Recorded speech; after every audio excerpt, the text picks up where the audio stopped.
erresidentzia bateko langilea.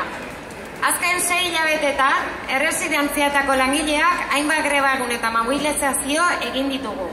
Baina greba guzti hauen artean, bereziena gaurkoa da. Martxoan 8an inoiz baino indartsuago sentitzen garelako. Gure artean, emakume artean, indar berritzen garelako.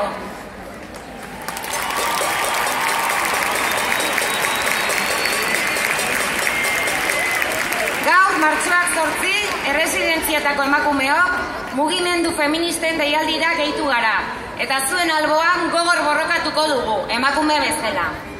Erresidentziatako emakumeok argi daukagulako, berdintasuna lortzeko, soldata arrakalekin bukatzeko, zaintza lanei daukaten balioa emateko, bizitza erdigunean jartzeko eta emakumeok gizonak bezalako lehen mailako pertsona kontsideratuak izateko, martxoak 8ko borroka egunero egin behar dela. Egunero da guretzako martxoak 8. Sistema heteropatriarkal neoliberal honi aurre egin ahal izateko egunero esan behar zaio argi eta ozen gerrarako prest gaudela.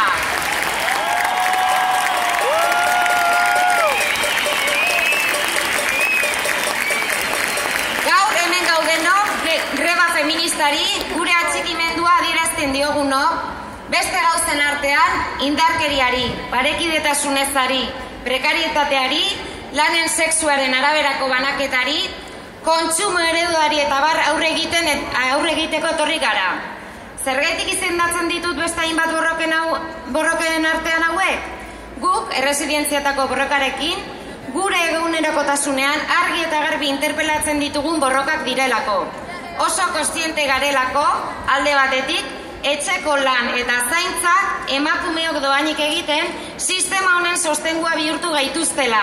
Eta bestetik, zaintza hauek lan merkatuan egiten ditugunean erabat prekarioan egitera behartuta gaudela.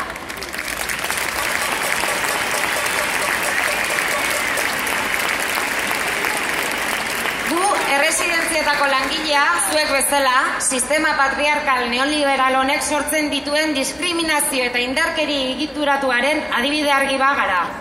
Gipuzkoan gauden emakume guztion diruarekin, agintariek beraien enpresentzako kortijoba montatu dutelako. Sektorea azpikontratatu dute, beraien lagun enpresariei negozioa emateko.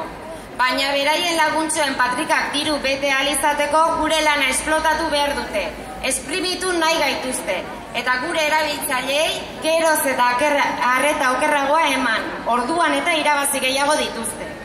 Gure sektorea soldata arrakala pairatzen duen sektore bada. Gizonezko titulazio gabeko sektore subkontratatuak baino 30% gutxiago irabazten dugu. Urtean 6.000-7.000 euro inguru.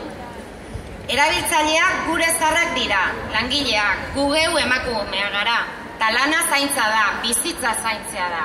Orduan, irabaziak lehenesten dituen sistema honek zein eskaintza egiten dio Gipuzkoako zaintza ereduari? Guri langile emakumeei soldata baxuak.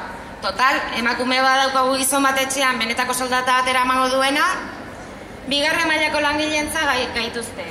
Erabiltzaileei, hau da, gure adinekoei, duintasun gabeko zaintza bat. Total, laizterriko dira eta produzitu behar duten naia da produzitu dute. Eta jendarteari kalitate gabeko zerbitzu publikoak, eta hori bai, iruzorroa beteta edukiko duten enpresariak. Total, politikoen laguna diren enpresaria dira boterea daukatenak. Hau da, sistema kapitalista patriarkal honek egin dezaken eskaintza bakarra. Baina gurekin jai daukate, gu sistema hau irautzeko jaioa gara. Irautza feminista egitera etorri gara. Bizitza erdigunean jartzeko borrokatzera etorri gara.